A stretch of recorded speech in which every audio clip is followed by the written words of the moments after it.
शीत मास तो आसी जाइए आउ शीत मासर गोटे फेवरेट लोक मानकर फेवरेट जिनस होची शिंब आउ शिंब को मु आज गोटे गोटे नियारा रेसिपी करने को जाऊँगी ता सहित आलू आउ पियाज संडा मध्य पकईकी करी गोटे चटपटा मसला रेसिपी आपण माने फास्ट रु लास्ट पर्यंत देखंतु आउ जमारू स्किप करिवेनी आउ हाँ केमिति लागिला निश्चित भाव में कमेंट करी जणेबे आउ जो माने नुआ करे आछंती से माने सब्सक्राइब कर देबे आउ हाँ लाइक मध्य कर देबे। चलंतु ताले लेट न करी स्टार्ट कर दबा आजिरो ई हमरो चटपटा शिंबर रेसिपी को। चलंतु ताले नमस्कार welcome back to my channel Ken's family blog रो गोटे नुआ रेसिपी वीडियो रे आपण मान को स्वागत जणाउची। आज चटपटा रेसिपी पे मु नहीं जाइची सज आउ देसी सज 500 ग्राम रो शिंब या सहित 250 ग्राम रो आलू आ गोटे बिड़ा पियाज संडा कहीं ना पियाज संडा इतरे ऐड कले बहुत टेस्ट लगे। या सहित मु आलू को प्रथम काटिकी रखी रेडी कर दीची आउ शिंब को मध्य धोईकी रेडी कर रखी दीची। ताहले लेट न करी स्टार्ट कर दबा। देखंतु मु शिंब को वर्तमान छोट छोट करी काटी दूची एमती गोटे गोटे शिंब को 2 ରୁ 3 पीस करची आउ ता माने तार सूता अंश जो रहे मझिरे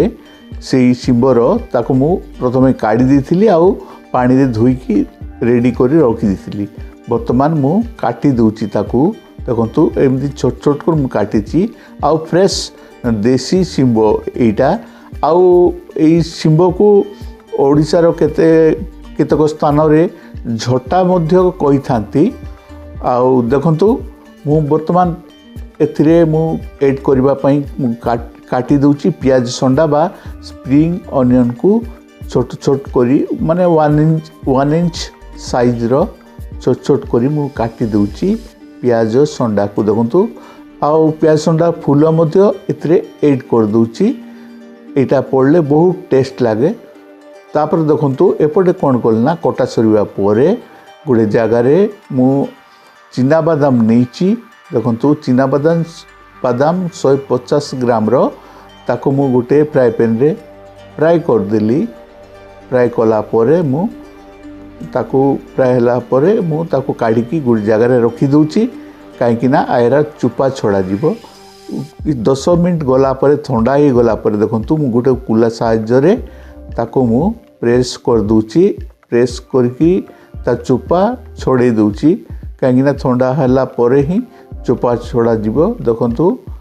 चुपा छोड़ा सरी जाइछि तार तापर कौन करना मु गुड़े ग्राइंडर नहीं से चुपा छोड़ाई आमर चिना बादाम को से मु पके ताकू भल भाव ग्राइंडिंग करची माने गुंड करदेली। तापर किछि पानी मध्य ऐड करी ताकू मु वर्तमान ग्राइंडिंग कर दूची आउ चिना बादाम रो पेस्ट बा घोल गुटे रेडी कर दूची कहीं ना आमर ए शिंब रेसिपी रे एटा पड़िले बहुत टेस्ट लगे। तापर देखंतु स्टार्ट कर देबा आमर ए रेसिपी। वर्तमान तेल 150 ग्राम नेली तब तेल गरम हला परे 250 ग्राम रो जो आलू थिला कटाई थिला चोपा छड़ाई थिला छोट छोट करी ताको मु ऐड कर दूची कला परे ताको मु फ्राई करची माने हाफ बॉयल करके मु फ्राई करची। तापर काढ़ी देबा काढ़ी की गोटे जगह रे थोई देबा कहीं ना एमती छोट छोट कले ही भल लगे। मु जो रेसिपी करुची आपण माने एमती रेसिपी देखी नथिबे शिंबर बहुत प्रकार रेसिपी अछि आपण मान को मु आज गोटे नियारा टाइप रो रेसिपी करिकी देखौची आपण माने फास्ट टू लास्ट पर्यंत देखंतु। तापर जस्ट टिके तेल थिला आगरु तापर 50 ग्राम कोटे तेल ऐड कली सेतरे गोटे चामच जीरा आ गोटे चामच अदा छेचा आ गोटे चामच रसुण छेचा कहीं ना छेचा पकेले फ्लेवर भल भाव आसे। देखंतु तापरे मु कटाइतिबा 2 गोटी मीडियम साइज रो पियाज को मु ऐड करी ताको वर्तमान फ्राई कर दूची। वर्तमान फ्राई करची टिके ब्राउनेस साला पर्यंत फ्राई करी तापर फ्राई हो गला परे मु कौन कर देखु तापर मु ऐड करदेली हाफ चामच हल्दी गुंड, हाफ चामच लंका गुंड बा चिली पाउडर आउ जीरा धनिया गुंड हाफ चामच ऐड करी ताकू मु फ्राए कर दूची भल भाव फ्राए करुच्ची कषुची माने तापर मु टमाटो 2 गोटी टमाटो मु ग्राइंडिंग कर देथिली आउ मु टमाटो प्यूरी ऐड करुच्ची प्राय 5 ରୁ 6 चामच खंडे ऐड करदेली ताकू भल भाव कषिबा ता तेल छाड़िबा पर्यंत से मसलारू तापर तेल छाड़ी जाइए देखो मुझे ऐड कली 1 चामच काश्मीरी रेड चिली पाउडर आउ स्वाद अनुसार लुण बा सॉल्ट मु ऐड करदेली तापर पुणी फ्राए करुच्ची भल भाव मिक्स कर दूची से मसला को देखो तेल भी छाड़ी जाइए मसलार तापर मु ऐड करदेली से हाफ फ्राए होइथिबा आमर पोटाटो बा आलू को छोट छोट कटाइथिबा आलू को मु वर्तमान ऐड कर दूची ऐड हैला पर देखंतु आमे पकई देबा सेतरे ऐड कर देबा आमर देसी रो सिंबो बना देसी रो सज फ्रेश सिंबो मु आनिथिली मार्केट रू तापर मु ऐड कली ताकू फ्राए करबा 1-2 मिनिट पई ही फ्राए करबा एमती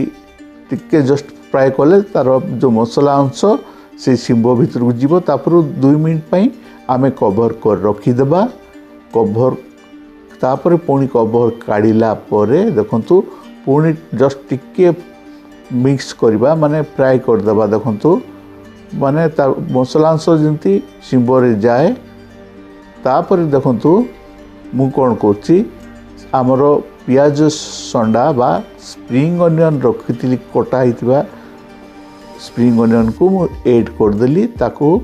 पुणी ऐड कलापर ताकू किछ समय पाई मु मिक्स कर दूची कहीं स्प्रिंग अनियन शेष ही पड़े तापर मु 3 गोटी मझिरू कटा होता माने फाड़ होता कंचा लंका मु वर्तमान ऐड कली तापर देखंतु आमर चिना बादाम रो घोल बा जो आमर पेस्ट थिला चिना बादाम रो ताको मु ऐड कर दूची कहीं एटार फ्लेवर गोटे बढ़िया लागे मस्त लागे आउ एटी पकेला परे आपण माने निजे घरे बनेला परे जानी टेस्ट कला परे ही जानी परिबे देखंतु तापर 1 मिनिट पई मु कवर कर देली तापर सेही आमर चिना बादाम रो पेस्टी मिसी जाइछि प्राय रेडी ही जाइछि तापर मु शेष रे ऐड कर देली मीट मसला फ्लेवर बहुत भलो लागिबो आसीबो सेति मु ऐड कर देली तापर कटाइतिबा धनिया पत्र शेष रे ऐड करी मु मिक्स कर दूची भलो भाबरे मिक्स कर दूची देखंतु बढ़िया दुस्ची ना कलर मध्य मस्त दुस्ची आउ एटा होची मसला फ्राए सिंबोर मसला फ्राए आलू आउ पियाज संडा मिक्स होइतिले ही बहुत बहुत भलो टेस्ट आसे देखंतु एमिति ही बनातु आपण माने घरे थरे ट्राई करंतु आउ हाँ भूलिबेनी चिना बादाम रो पेस्ट को निश्चित भाव में पकेबे देखिबे केमिति टेस्ट लागुची आउ अदा रसुण छेचा मध्य पकेकी देखिबे आमर रेडी ही जाइछि आमर सिंबो आलूर मसला फ्राए रेसिपी आउ डियर फ्रेंड्स केमती लागिला निश्चित भाव में कमेंट करी जणाइबे आउ जे माने प्रथम थर देखुचंती से माने सब्सक्राइब करदंतु आमर ए रेसिपी आमर चैनल को आ रेसिपी केमती लागिला कमेंट करी जणाइबे आउ आपण माने कोन देखिबा को चाहचंती कमेंट करंतु मु निश्चय आनिबा को नुआ वीडियो आनिबा को चेष्टा करिबी ताहले आजि पई रहुची पुणी देखाबो मु एक नुआ वीडियो नि आसीबी रहुची नमस्कार।